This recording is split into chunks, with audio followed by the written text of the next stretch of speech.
Praise the lord. దేవుని పరిశుద్ధ నామానికి మహిమ కలుగును గాక.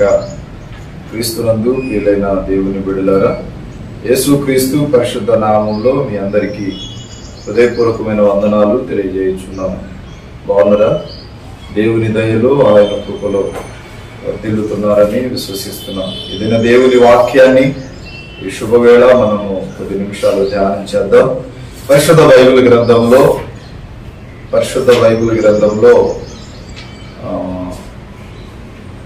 మత్తయి సువార్త 28వ అధ్యాయం 6వ వాక్యాన్ని మనం చదువుకుందాం. పరిశుద్ధ బైబిల్ గ్రంథంలో 28వ అధ్యాయం మత్తయి సువార్త 28:6 వాక్యాన్ని మనం చదువుదాం.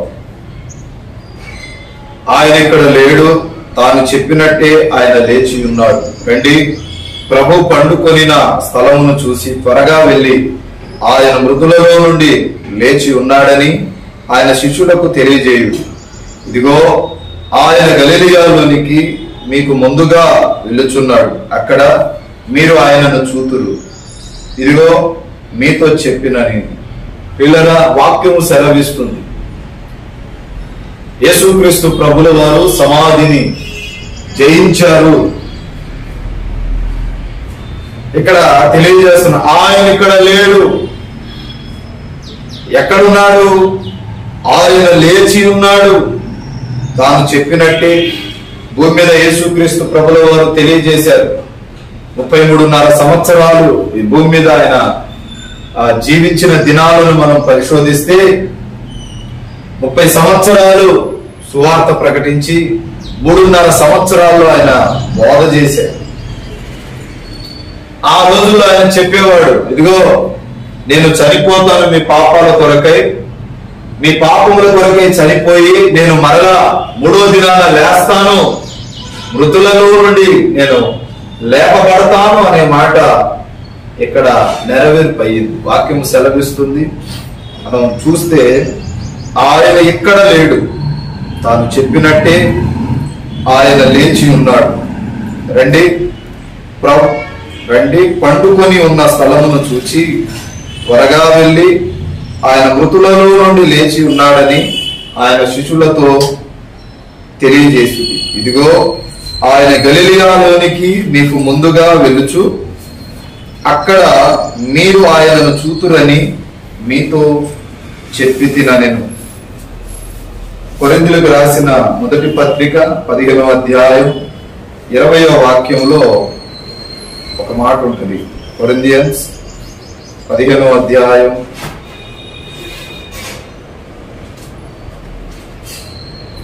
20వ వాక్యం. ఇప్పుడైతే నిద్రించిన వారిలో ప్రథమ ఫలముగా క్రీస్తు మృతులలో నుండి లేపబడి ఉన్నాడు.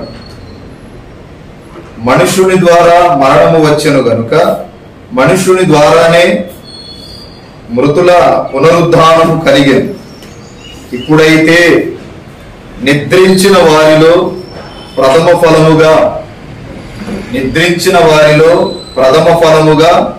క్రీస్తు మృతులలో నుండి లేపబడ్డాడు. ఆ గుడ్ ఫ్రైడే రోజు ఆయన మరణించి సమాధి చేయబడిన తర్వాత నిన్నటి దినము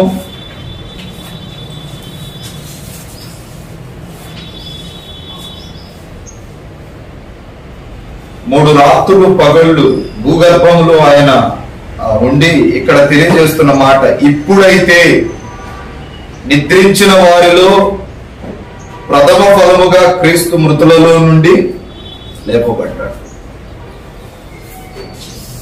అపోస్తుడైన పౌలు ఆ కొరింథీ సంఘానికి తెలియజేస్తున్నాడు. 15వ అధ్యాయం 4వ వచనాన్ని కూడా ఒకసారి చూస్తే,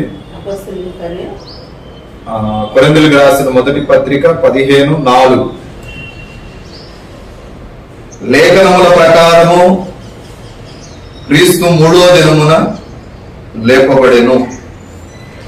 లేఖనముల ప్రకారము 3వ దినమున క్రీస్తు లేపబడెను.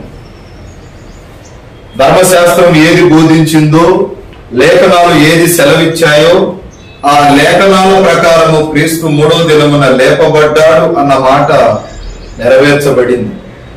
ఈ శుభవేళ, ఈ ఈస్టర్ దినాన వాక్యము సెలవిస్తుంది, ఆయన ఇక్కడ లేడు. వాళ్ళందరూ సమాధిని చూడటానికి వచ్చారు. వచ్చేసరికి ఆ రాయి పొర్లింపబడి ఉంది. వాళ్ళందరూ సమాధిని చూడటానికి వచ్చారు. వచ్చేసరికి ఆ రాయి పొర్లింపబడి, ఇంత పెద్ద రాయి మేము తప్పించలేమేమో అనుకుంటూ వాళ్ళు అనుకుంటున్నారు. కానీ అంతకు ముందే ఆయన ఆ సమాధిని గెలిచాడు అనేది మనం ఇక్కడ చూస్తాం. మత్తయి సువార్త 28వ అధ్యాయం 10వ వచనం చదువుదాం. మాథ్యూ 28:10 చూడండి.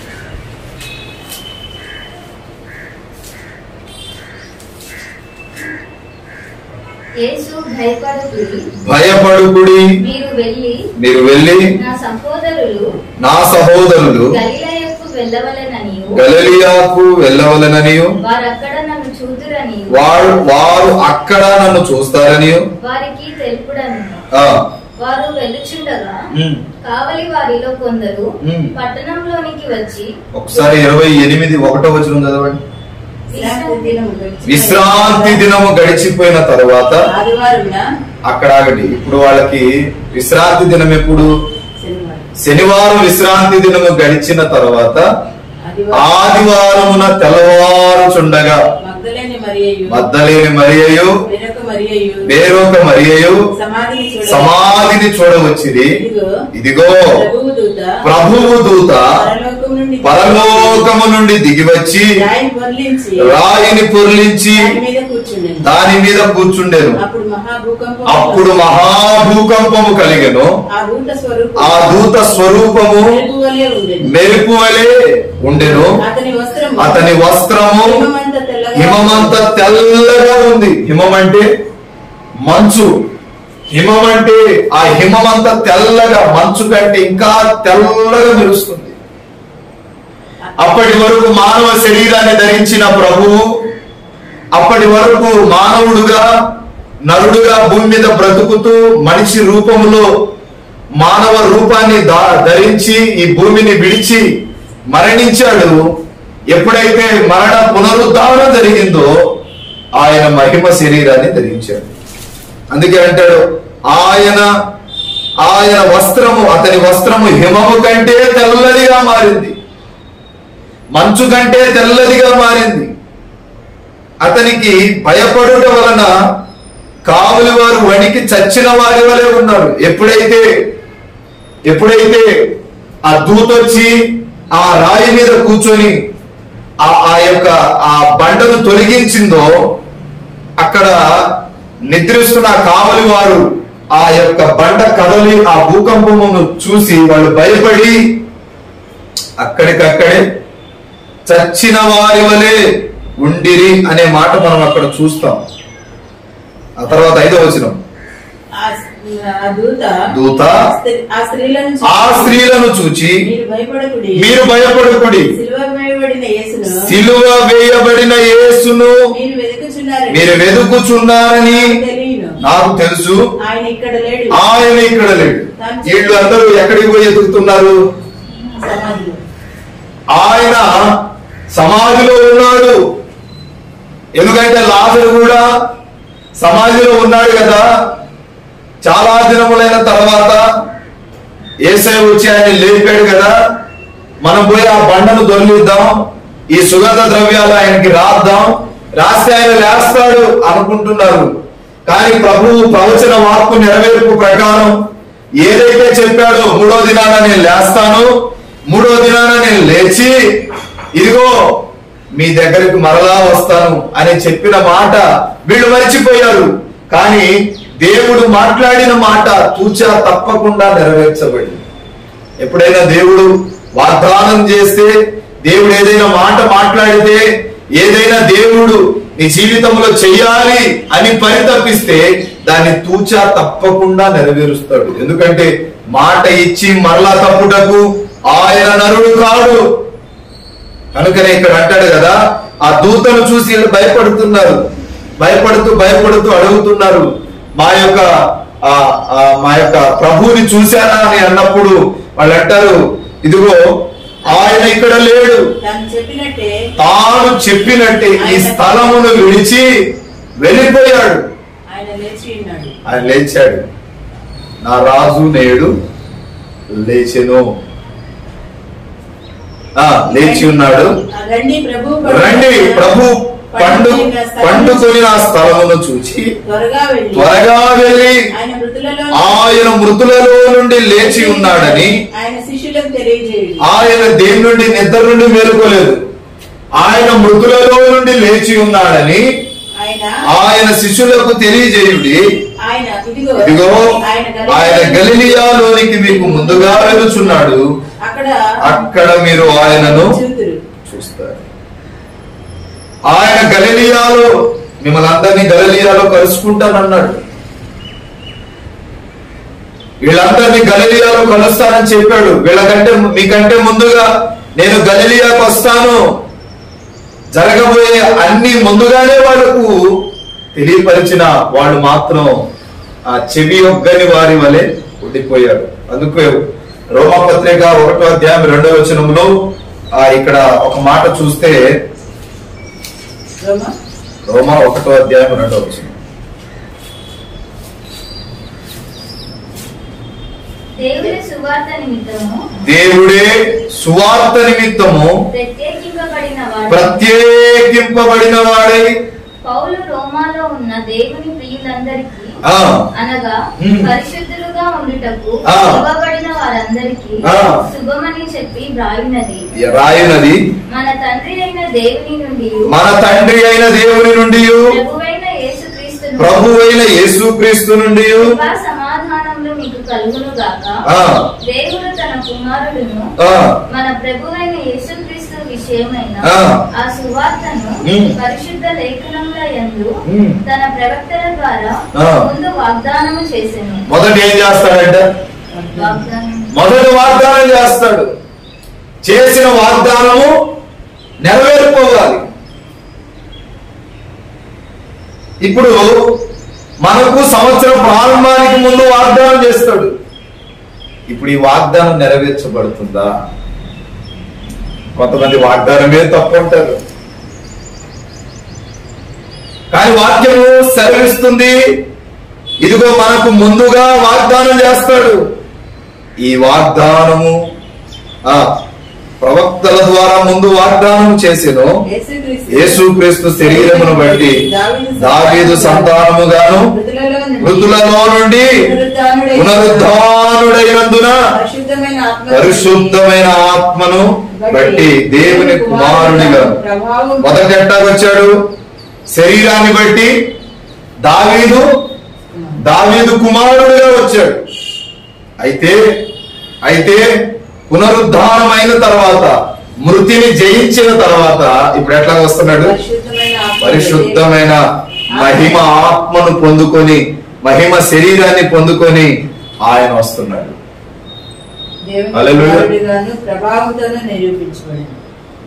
ఈ యొక్క మహిమ ప్రభావముతో మన యుద్ధకు వచ్చినప్పుడు ఆయన మహిమ ప్రభావంతో కొనిపోబడతాడు. ఇక్కడ మీరు గమనిస్తే ఆ కింద వచనాలు చూడండి, 6వ వచనం, ఈయన నామము నిమిత్తము సమస్త జనులు విశ్వాసమునకు విధేయులగునట్లు ఈయన ద్వారా మేము కృపను అపోస్తలత్వమును పొందితిమి. ఇప్పుడు పొందుతున్నామా? ఆయన నామము నిమిత్తం నా నామమందు విశ్వాసం ఉంచండి అన్నాడా? నా నామమందు విశ్వాసం ఉంచండి అన్నాడా? అన్నాడు. ఇంకొకటి, నా నామమును బట్టి నా కృప మీకు తోడుగా ఉంటది అన్నాడా? 2, నేను మిమ్మల్ని బోధకు పిలిస్తే, నేను మిమ్మల్ని సేవకు పిలిస్తే అపోస్తలత్వాన్ని కూడా ఇస్తానని చెప్పాడా? చెప్పాడు. ఇప్పుడు ఆ విధముగా జరుగుతుందా? జరుగుతుంది. వాక్యం సెలవిస్తుంది కదా, నా నామము నిమిత్తము మీరు విశ్వాసములకు విధేయత కలిగి ఉండాలంట. మనుషుల వలన విధేయత కాదు, మనుషుల ముందు విధేయత కాదు, మనుషులు మెచ్చుకోవాలని విధేయత కాదు. నా నామమందు మీరు విశ్వాసం ఉంచి ఆ విశ్వాసం ఉంచిన విశ్వాసం మీద విధేయత చూపాలి. ఆ విధేయతలో నీవు స్థిరపరచబడాలి. ఆ విధేయత నిన్ను సంపూర్ణునిగా చేయాలి. ఆ విధేయత నీకు నాకు మధ్య బంధాన్ని స్థిరపరచాలి. ఎక్కడైనా పెద్దోళ్ళని కలవాలి, రాజకీయ నాయకుల్ని కలవాలంటే వాళ్ళ ముందు చాలా వినయంగా ఉంటాం, చాలా విధేయతగా ఉంటాం. మరి దేవుని సన్నిధికి వచ్చినప్పుడు ఎందుకు తప్పిపోతున్నాము?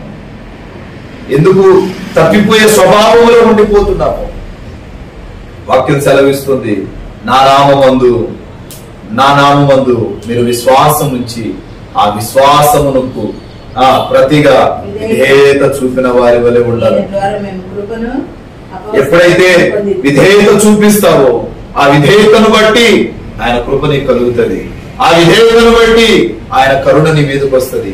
ఆయన విధేయతను బట్టి నీ జీవితంలో దేవుని పిలుపును పొందుతావు. ఆయన విధేయతను బట్టి దర్శనాన్ని పొందుతావు. ఆయన విధేయతను బట్టి అపోస్తలత్వాన్ని పొందుతావు. రోమిలకు రాసిన పత్రిక 8వ వచనం అక్కడే, మీ విశ్వాసము సర్వలోకమునకు ప్రచురము చేయబడుచుండునను బట్టి మొదట మీ అందరి నిమిత్తము ఎవరికి కృతజ్ఞతాస్తుతులు చెల్లించాలి? యేసుక్రీస్తు ద్వారా మొదట దేవునికి కృతజ్ఞతాస్తుతులు చెల్లించాలి. ఇప్పుడు ఎలాగైతే ఆటంకము లేకుండా నీ యొద్దకు వచ్చుటకు దేవుని చిత్తము వలన నాకు వీలు కలుగనేమో అని నా ప్రార్థనల యందు ఎల్లప్పుడూ ఆయనను బ్రతిమలాడుకుంటున్నాను. కనుక ఎడతెగక ప్రార్థన చేస్తున్నాను. ఇప్పుడు ఎవరిని బ్రతిమలాడాలి? ఏదైనా కష్టం వస్తే, ఏదైనా సమస్యలు వస్తే, ఎక్కడైనా చిక్కబడి ఉంటే మనుషుల్ని బ్రతిమలాడుకుంటూ ఉంటాం. మనుషులు వారి ఆలోచనలకు అనుగుణంగా వాళ్ళను బ్రతిమలాడి చివరికి వాళ్ళను ఎంతలా అంటే వాళ్ళ కాళ్ళ మీద పడేంత వరకు చేసుకుంటారు. కానీ వాక్యం సెలవిస్తుంది, మీరు నన్ను బ్రతిమలాడుతున్నారు. యేసుక్రీస్తు లేచాడని రుజువుపరిచే అంశాలు కూడా కొన్ని ఉన్నాయి. ఆడు చాలా మంది లేచాడా లేదా అనే ఆలోచనలో సతమతం అవుతారు. కానీ యేసు ప్రభు మరణమును జయించాడు అనే మాట కొన్ని రుజువులు ఉన్నాయి. కొరింథీయులకు రాసిన మొదటి పత్రిక 15వ అధ్యాయం 13వ వాక్యాన్ని చూడండి. మొదటి మాట 15:13. మృతుల పునరుద్ధానము లేని ఎడల క్రీస్తు కూడా లేపబడి ఉండలేదు. మరియు ఏమంట? మృతుల పునరుద్ధానము లేని ఎడల క్రీస్తు ఏమవ్వడు? లేపబడి ఉండలేదు. అది ఒకవేళ లేకపోతే క్రీస్తు లేపబడలేదు అని అనుకోవచ్చు. కానీ క్రీస్తు లేపబడి ఉండని ఎడల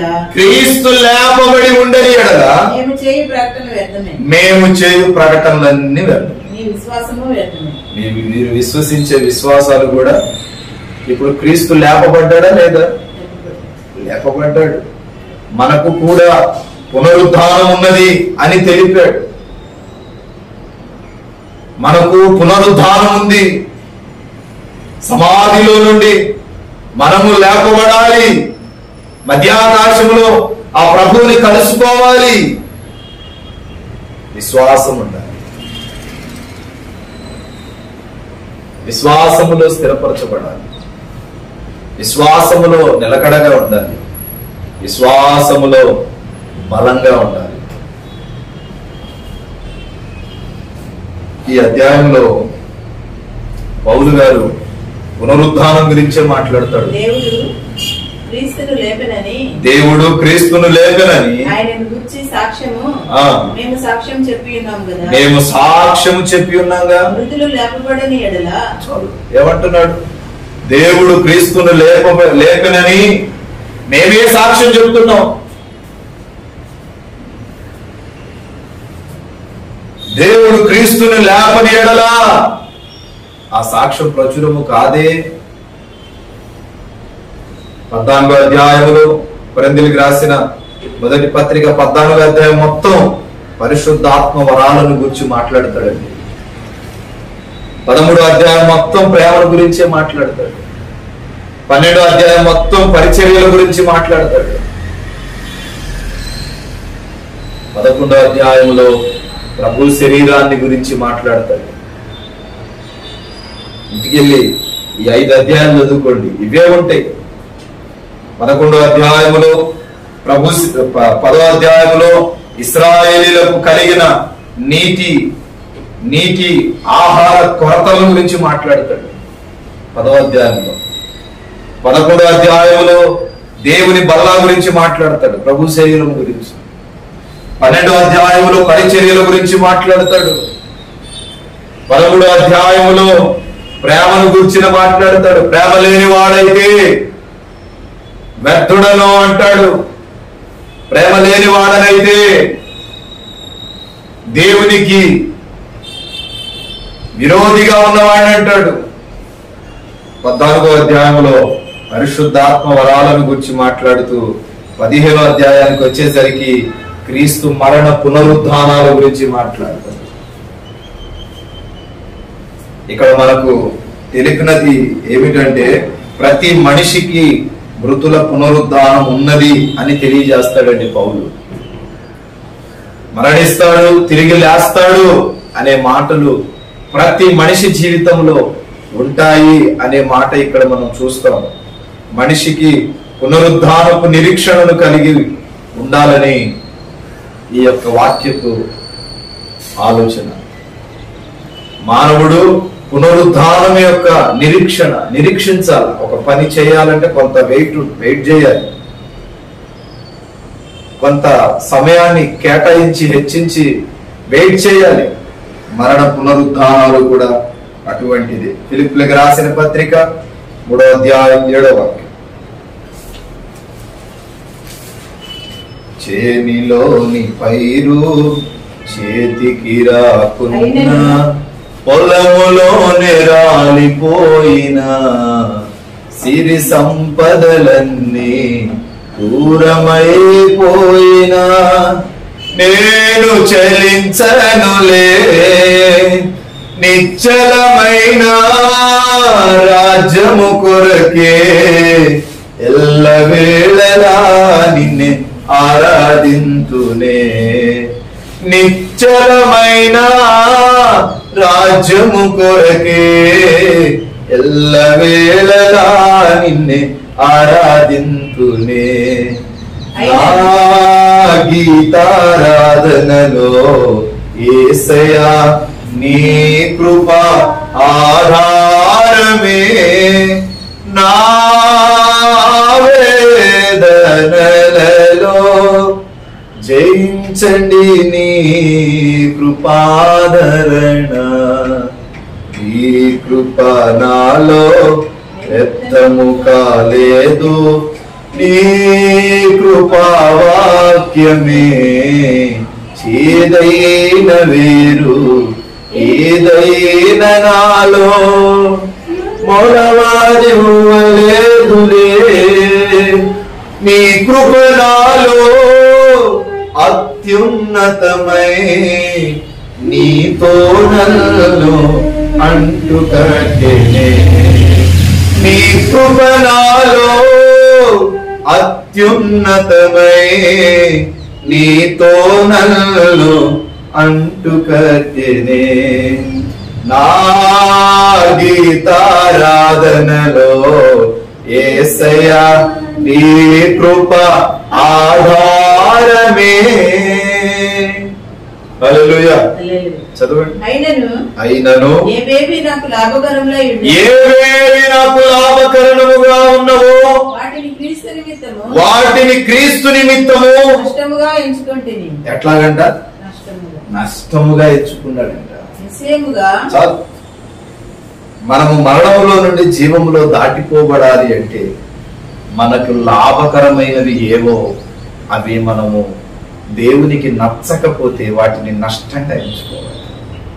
ఇది నాకొద్దు, ఈ పని నేను చేయలేను, ఈ పని నేను చేయలేను అని అనుకోవాలి. వేటినైతే ఎక్కువగా ప్రేమిస్తాం, వేటి మీద అయితే ఎక్కువ ప్రేమ చూపిస్తాం, వేటి మీద అయితే ఎక్కువ ఆశ కలిగి ఉంటాము, వాటిని దేవుని సన్నిధికి నువ్వు వచ్చేసరికి నష్టంగా మార్చుకోవాలి. ఇవి నా ప్రభువుకు నచ్చవు, ఇవి నా తండ్రికి నచ్చవు, నేను ఇవి చేసి ఆయన్ని సంతోషపరచలేను అనేవి ఒక తీర్మానం ఉండాలి. అందుకే ఇదే కొరింథీయులకు రాసిన మొదటి పత్రిక 6వ అధ్యాయం 14వ వాక్యంలో నేను చదువుతాను చూడండి. దేవుడు ప్రభువును లేపెను, మనలను కూడా ఆ శక్తి వలన లేపును. మీ దేహములు క్రీస్తునకు అవయవములై ఉన్నవని మీరు ఎరుగరా? నేను క్రీస్తు యొక్క అవయవములను తీసుకొని వేశ్య యొక్క అవయవములు చేయుదునా? అదంత మాత్రము. దేవుడు క్రీస్తును లేపను గనక మనలను కూడా లేపుతాడు. నువ్వెక్కడ పడిపోయి ఉన్నావో, పడిపోయిన స్థితి నుండి, జారిపోయిన స్థితి నుండి నా ప్రభు నిన్ను లేపుతాడంట. జారిపోయే స్థితి నుండి, పడిపోయావేమో, ఎక్కడైనా జారిపోయావు, అక్కడి నుండి లేపుతాడంట. చూడండి అపోస్తుల కార్యం 17వ అధ్యాయం 31వ వాక్యం. అపోస్తుల కార్యం 17:31. ఎందుకనగా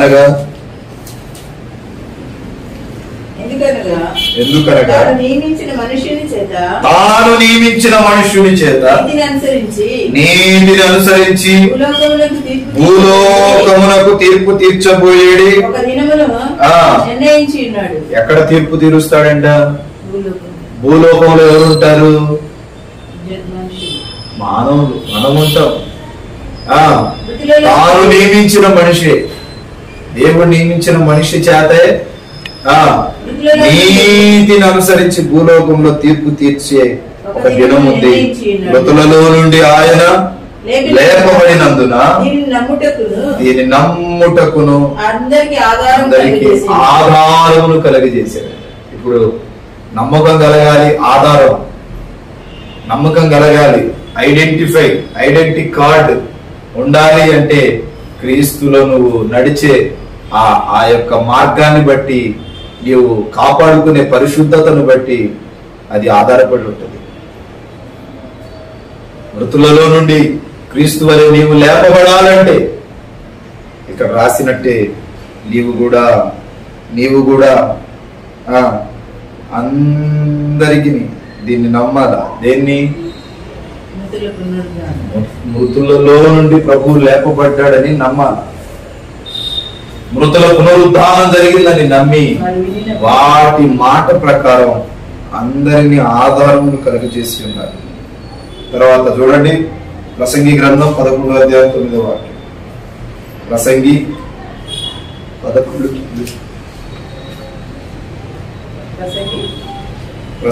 11:9. యవనుడా నీ యవనమందు సంతోషపడుము, నీ యవన కాలమందు ఎట్లా ఉండాలంట? తృప్తిగా ఉండాలి. లిమిటెడ్. యవన కాలమందు తృప్తిగా ఉండాలి.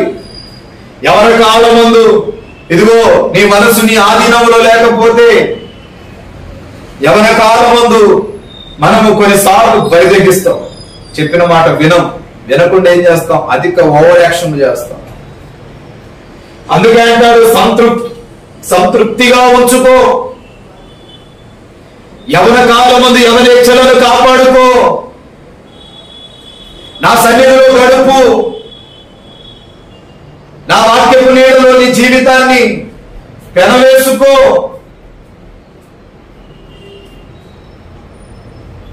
నీ కోరిక చొప్పుననే నీ దృష్టికి ఇష్టమైన చొప్పునను ప్రవర్తింపుము.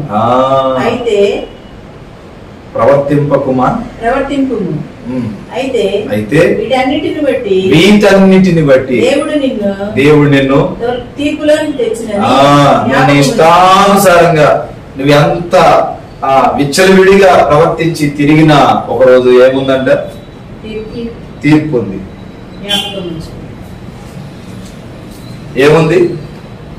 తీర్పు ఉంది. తీర్పులో నిలబడక పోదుమా? నువ్వెట్టా నడిచినా సరే తీర్పులో ఖచ్చితంగా నిలబడతావు. ఆ తీర్పులో నిలబడిన రోజు ఖచ్చితంగా దేవుడు నిన్ను ప్రశ్నించి పరీక్షించే రోజు అంటూ ఉంటుంది. యూదా పత్రిక 1వ అధ్యాయం 14వ వాక్యం.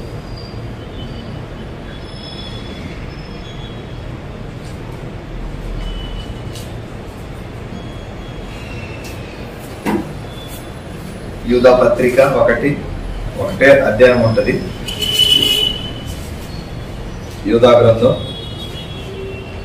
1:14 చివరిలో ఉంటది, ప్రకటన గ్రంథానికి ముందు.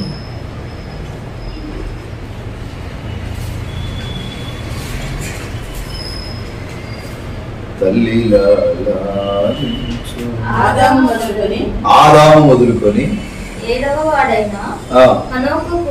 మనోహు కూడా హానోకు కూడా వీరిని గురించి ప్రవచించి ఇట్లా నేను ఇదిగో అందరికీ తీర్పు తీర్చుటకు వారిలో భక్తిహీనులందరూ భక్తిహీనముగా చేసిన వారి భక్తిహీన క్రియలన్నిటిని గురించి భక్తిహీనులైన పాపులు తనకు విరోధంగా చెప్పిన కఠినమైన మాటలన్నిటినీ గురించి వారిని ఒప్పించుటకును ప్రభువును తన వేవేల పరిశుద్ధుల పరివారంతో వచ్చెను. ఇప్పుడు సిలువ వేసినప్పుడు అబద్ధ సాక్ష్యం చెప్పిన వారు కూడా రేపు తీర్పులో ఖచ్చితంగా నిలబడక పోదురు అంటాడు. కింద పరివారంతో వచ్చును. వారు తమ దురాశల చొప్పున నడుచుచు లాభము నిమిత్తము మనుషులను పొగుడుచు సణుగువారు తమ గతిని గూర్చి నిందించువారై ఉన్నారు. వారి నోరు డమ్మపు మాటల. అయితే ప్రియులారా, అంత్యకాలమందు తన భక్తిహీనమైన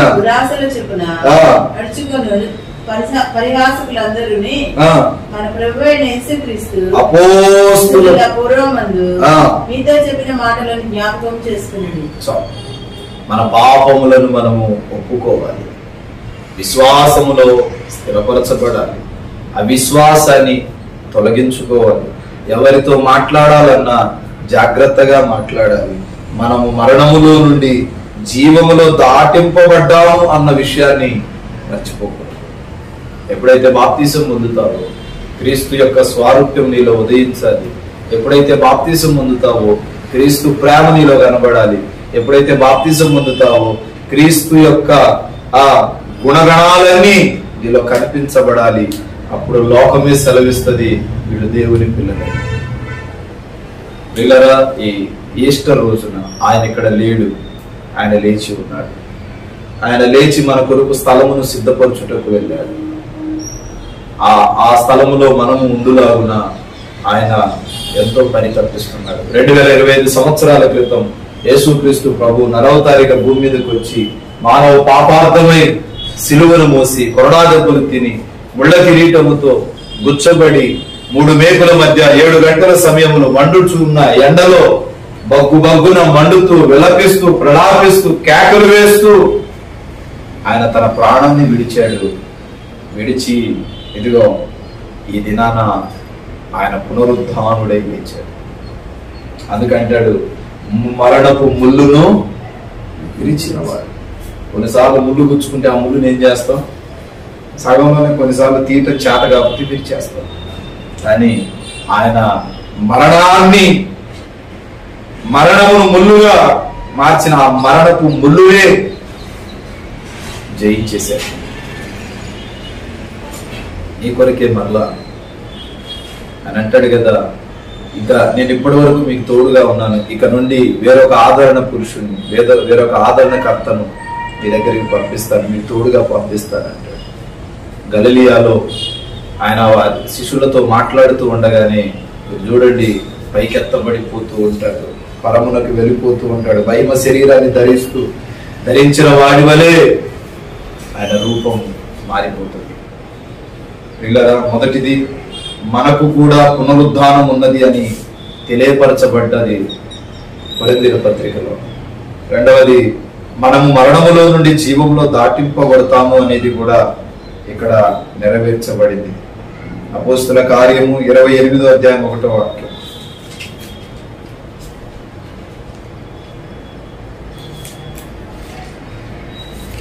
మేము తప్పించుకున్న తరువాత ఆ ద్వీపము మెలితే అని తెలుసుకుంటుంది. అనాగరికులకు ఆ ద్వీపవాసులు మాకు చేసిన ఉపచారం ఎంతెంత కాదు. ఎలాగనగా అప్పుడు వర్షం కురియుచు చలిగా ఉన్నందున వారు నిప్పు రాజబెట్టి మమ్మల్ని అందరినీ చేర్చుకుంది. చాలు. 13వ అధ్యాయం అపోస్తుల కార్యం 34వ వచనం.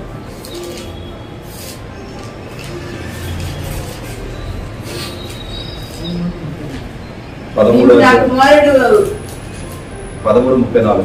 మరియు ఇక కుళ్ళు పట్టకుండా ఇప్పుడు సమాధిలో ఉంచబడిన శరీరం ఎట్లా ఉంటది? సాధారణంగా మనం చనిపోతే కుళ్ళిపోతుంది, అది పనికిరాదు. ఇక ఆ శరీరాన్ని ఆ యొక్క ఆ పురుగులు మోసుకొని పోతూ ఉంటాయి.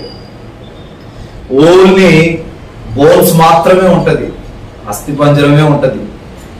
కానీ ఇక్కడ ఇట్లా కాదు, అసలు ఆ శరీరము కుళ్ళు పట్టలేదు, కుళ్ళిపోలేదు, ఇంకొకటి వాసన రాలేదు. మరో దినాన ఎవరు అతన్ని లేపలేదు, దేవుడే తాను లేపాడు. మరియు ఇక కుళ్ళి పట్టుకుని ఆయన మృతులలో నుండి లేపుటకు బట్టి దావీదునకు అనుగ్రహించిన పవిత్రమైన వరములను మీకు అనుగ్రహించండి. ఇప్పుడు మనకి ఏమిస్తాడంట? మూడోది, పవిత్రమైన వరములను అనుగ్రహిస్తాడు. అవి నమ్మకములైనవని చెప్పాను. పవిత్రమైన వరాలను ఇస్తాడంట. ఆ పవిత్రమైన పరిశుద్ధమైన వరాలను కాపాడుకునే కెపాసిటీ ఉండాలి. పాటలు పాడే వరం ఇచ్చాడా? దాన్ని కాపాడుకోవాలి. వాక్యం చెప్పే వరం ఇచ్చాడా? దాన్ని కాపాడుకోవాలి. ప్రవచనాలు చెప్పే వరం ఇచ్చాడా? దాన్ని కాపాడుకోవాలి. ప్రార్థన చేసే వరం ఇచ్చాడా? దాన్ని కాపాడుకోవాలి. మందిరంలో పని చేసే వరాన్ని ఇచ్చాడా? దాన్ని కాపాడుకోవాలి. నీకు ఏ వరం ఇచ్చినా దాన్ని జాగ్రత్తగా కాపాడుకోవాలి. కాపాడుకున్నప్పుడే, ఆ పవిత్రమైన వరాలను పొందినప్పుడే మన మరణంలో నుండి జీవంలో ప్రవేశింపబడతాం. సామెతల గ్రంథం 9వ అధ్యాయం 11వ వాక్యం.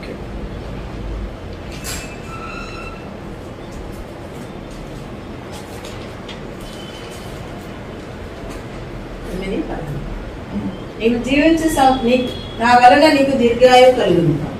నా వలన నీకు దీర్ఘాయువు కలుగును. నీవు జీవించు సంవత్సరములు అధికము. కీర్తన 27వ కీర్తన 3వ వాక్యం.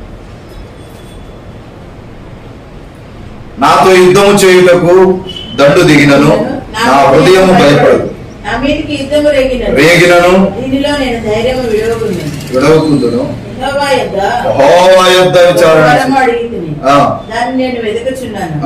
యెహోవా ప్రసన్నతను చూచుటకును ఆయన ఆలయంలో ధ్యానించుటకును నా జీవిత కాలం అంతయు నేను యెహోవా మందిరంలో నివసింపగోరుచున్నాను.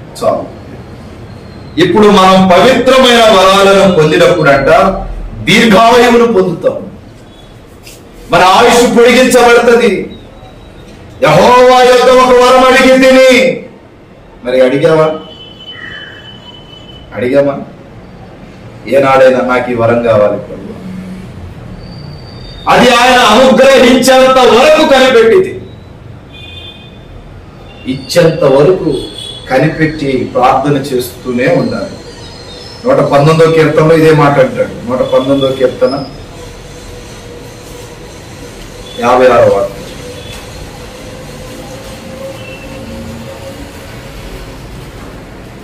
నీ ధర్మశాస్త్రం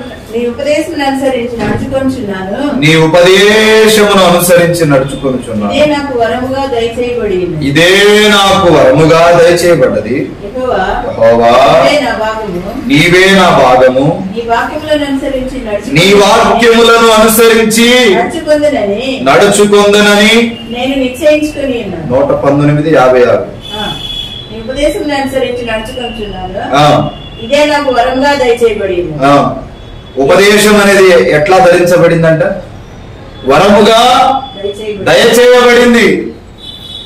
ఇప్పుడు ఉపదేశం అనేది ఒక వరం.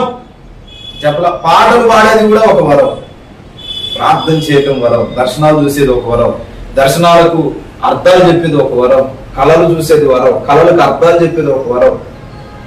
ఏ వరం పొందావు? కింద అంటాడు అక్కడే, యెహోవా నీవే నా భాగము, నీవు వాక్యములను అనుసరించి నడుచుకుంటున్నాను నిశ్చయించుకున్నాం. దేవుని వాక్యానుసారంగా బ్రతుకుటకు నిశ్చయించుకుందాం. ఆయన ప్రణాళిక కొరకు సిద్ధపడుటకు నిశ్చయించుకుందాం. పిల్లల వాక్యము సెలవిస్తుంది, నీవు దేవుణ్ణి పోలి నడిస్తే నీ జీవితంలో కొరత లేని ఆశీర్వాదాలను ప్రభు ఇస్తాడు. నీ సన్నిధిలో నుండి నన్ను త్రోసివేయకుము, నీ పరిశుద్ధ ఆత్మను నా యుద్ధ నుండి తీసివేయకుము, నీ రక్షణ ఆనందము నాకు మరలా పుట్టించుము, సమ్మతి కలిగిన మనస్సు నాకు కలుగచేసి నన్ను దృఢపరచు అంటాడు 51వ కీర్తనలో దావీదు. పరిశుద్ధాత్మను పొందగలగాలి, పరిశుద్ధాత్మలో నిలబడగలగాలి, పరిశుద్ధ ఆత్మ ఆ వరాన్ని మన జీవితంలో స్థిరపరుచుకోవాలి. చివరి మాట చెప్పి ముగిస్తా. రోమిలికి రాసిన పత్రిక 4వ అధ్యాయం 25వ వాక్యం. 25. ఆయన మన అపరాధముల నిమిత్తము అప్పగింపబడి మనము నీతిమంతులుగా తీర్చబడుటకై. ఇప్పుడు ఎందుకు లేచాడంటే ఆయన మనల్ని నీతిమంతులుగా చేయడానికి లేచాడు, మనకు పవిత్రమైన వరాలను ఇవ్వడానికి లేచాడు, మనల్ని మరణములో నుండి జీవములోనికి దాటించడానికి లేచాడు, మనకు పునరుద్ధానమును అనుగ్రహించుటకే లేచాడు. ఇప్పుడు ఆయన లేచిన దానికి 4 విషయాలు చర్చించాడు. ఒకటి, పునరుద్ధానము పొందడానికి లేచాడు. రెండవది, మరణములో నుండి జీవములో ప్రవేశించడానికి లేచాడు. మూడవది, పవిత్రమైన వరాలను పొందడానికి, వాటిలో దీర్ఘాయువు, పరిశుద్ధాత్మను, ఉపదేశమును వరముగా పొందుటకు లేపాడు. ఆ 4వది, మనము నీతిమంతులుగా తీర్చబడటానికి మనలను ఆయన ఈ దినాన లేవటం జరిగింది. అపోస్తుల కార్యము 2వ అధ్యాయం 34-32 వాక్యాన్ని చదువుతాం. అపోస్తుల కార్యం 2:32. ఈ యేసును దేవుడు లేపెను. ఎవరు లేపారట? యేసును దేవుడే లేపెను. అందుకు మేమందరము సాక్షులమే.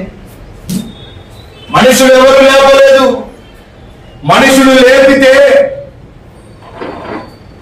ఈ ఇన్ని ఆశీర్వాదాలు, ఇన్ని వరాలు కలిగేవి కావు. దేవుడు లేపాడు. 33వ వచనం కూడా చదవండి. కాగా ఆయన దేవుని కుడి పార్శ్వమందు హెచ్చింపబడి పరిశుద్ధాత్మను గూర్చిన వాగ్దానములను తండ్రి వలన పొందాడంట.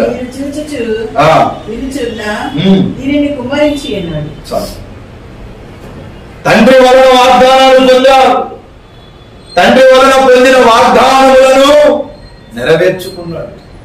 2వ అధ్యాయం 24-25 వచనాలు కూడా చదవండి. ఏది బంధించలేదు. మరణము ఆయనను బంధించి ఉంచుట అసాధ్యము. దేనికంటే ఆయన మరణపు ముళ్ళను జయించిన వాడు, మరణాన్ని నిలదొక్కినవాడు. గనుక దేవుడు మరణ వేదనలో నుండి తొలగించి ఆయనను లేపాడు. ఆయనను గూర్చి ఇట్లా నేను ఎల్లప్పుడు నా ఎదుటే ప్రభువును చూస్తున్నాను. ఇప్పుడు మీరు ఎవరిని చూడాలి? నిత్యం ప్రభు సన్నిధిలోనే, నిత్యం ప్రభు ఆలోచనలే ఉండాలి. ఈనాడు దేవుని ఆలోచనల కంటే దురాత్మ ఆలోచనలు ఎక్కువైపోయినాయి. మనకు దేవుని దగ్గర ఏదైనా ఆలోచన పొందుదామని వస్తామా, మధ్యలో సాతాను గారు గలిబిలి చేసేసి దురాత్మ ఆలోచనలు పెట్టేస్తారు. కనుక వాక్యం సెలవిస్తుంది, ఇదిగో మనము దేవుని ఆలోచనలకు అనుగుణంగా నిలబడాలి. 3వ అధ్యాయం 15వ వాక్యం. అపోస్తుల కార్యం 3. మీరు జీవాధిపతిని చంపితిరి గాని దేవుడు ఆయనను ఎక్కడి నుండి లేపాడు? మనుషులు చంపేస్తే దేవుడు ఆయన్ని మృతులలో నుండి లేపాడంట. అందుకు మేము సాక్షులము. ఆయన నామమందలి విశ్వాసులుగా ఆయన నామమునే మీరు చూచి ఎరిగి ఉన్న వీరిని బలపరచును. 18వ వచనం చదవండి ఒకసారి. అయితే క్రీస్తు శ్రమపడునని దేవుడు తమ సమస్త ప్రవక్తలను నోట ముందుగా శ్రమ పడతాడు, మరలా తిరిగి లేస్తాడని ప్రవక్తల ద్వారా దేవుడు ముందుగానే ప్రవచించిన మాటల సారం నెరవేర్చబడెను. కనుక మొదటిది, దేవుడు మనలను పునరుద్ధానంలో నడిపించుటకు లేచాడు. రెండవది, మరణం నుండి జీవములోకి నడిపించుటకు ఈ దినాన లేచాడు. మూడవది ఏం చెప్పా? పవిత్రమైన వరాలను దయచేయుటలో ఒకటి పరిశుద్ధాత్మ వరం, 2 దీర్ఘాయువు అనే వరం, 3 ఉపదేశం అనే వరాలకు మనల్ని ఖండితముగా స్థిరపరిచాడు. అండ్ 4వది నీతిమంతులుగా చేయుటకు మనల్ని పిలిచాడు.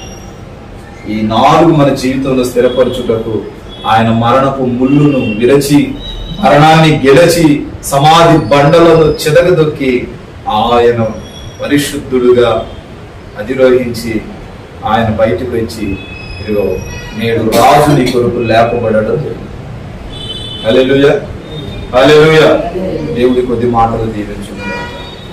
ప్రార్థన చేద్దాం. సకల ఆశీర్వాదాలకు కారణభూతుడా ఈ ఆపర్లు తండ్రి, పరిశుద్ధ పాదాలకు స్తోత్రాలు.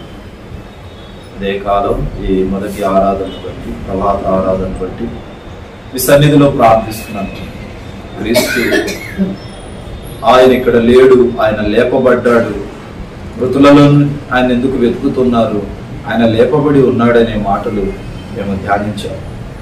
అయ్యా, ఇదిగో మీ కృపను జ్ఞాపకం చేసుకో. పరిపూర్ణమైన ఆలోచన, పరిశుద్ధమైన విధానాలలో మేము స్థిరపరచబడినట్లు అయ్యా, మీరు మరణపు ముళ్ళుని గెలిచిన వాడు, మా పాపాల కొరకు మరణించిన దేవుడు తండ్రి. ఓ ప్రశాంతమైన, ఓ సంతోషకరమైన జీవితాలను ఇక్కడున్న బిడ్డలందరికీ తెచ్చి ప్రభులో జ్ఞాపకం చేసుకోండి. 7 క్రీస్తు లేచెను, హల్లెలూయా అన్నాం. అయ్యా, ఇది నీకు వందనాలు. మా కొరకు మీరు మరలా లేచినందుకు వచ్చిన బిడ్డలను దీవించండి. రావలసిన వారిని వచ్చేవారు నడిపించండి. పాటలతో, ఆరాధనతో, వాక్యముతో, పరిశుద్ధ బల్లారాధనతో ఆరాధిస్తూ ఉండగా ప్రతి పనుల్లో పుత్రుడే ఉంచి పరిశుద్ధపరచమని యేసునామన ప్రార్థించి అడుగుతున్నాను. మన తండ్రి అయిన దేవుని ప్రేమ, కుమారుడు యేసుక్రీస్తు వారి కృప, పరిశుద్ధాత్మ దేవుని నిత్య సావాసం ఇప్పుడు ఎల్లప్పుడు మనకును సకల కోటి పరిశుద్ధులకును ఆయన కూడా ఉండదుగాక. అందరికీ ప్రభు నామమున హృదయపూర్వకమైన వందనాలు తెలియజేస్తున్నాను. God bless you. దేవుడు మిమ్మల్ని, కుటుంబాలను దీవించును గాక. సమయంలో బ్రదర్ బి అభిషేక్ నాయకు, నాగేశ్వరం తండా, మాచువరం మండలం, గుంటూరు డిస్టిక్. మా ఫోన్ నెంబర్ 7659018230.